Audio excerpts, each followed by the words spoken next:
ఏరా మంచి అమ్మాయిని పట్టినట్టున్నావు. కానీ ఏం నువ్వేమన్నావు? వాడు అలా మాట్లాడుతుంటే వాడిని కొడితే సరిపోయిద్దా లేదా కాళ్ళు చేతులు ఎరగొట్టమంటావా?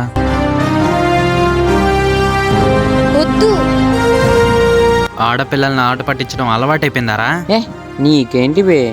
చిరు,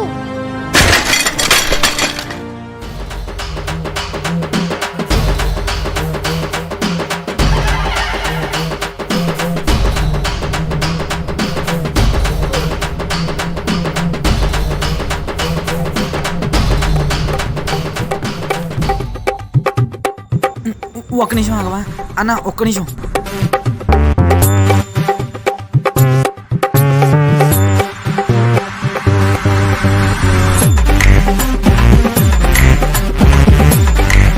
ఏం చేస్తున్నావు చిరు? ఇది చేతికి కట్టుకొని గుద్దితే ఒక్క నిమిషం. సరే సరే కానీ అయితే నేను తినేసి వస్తా. ఒక్క నిమిషం అన్నా. అన్నా నేను కూడా వస్తున్నా, ఆగు. ఆగు తీసుకో.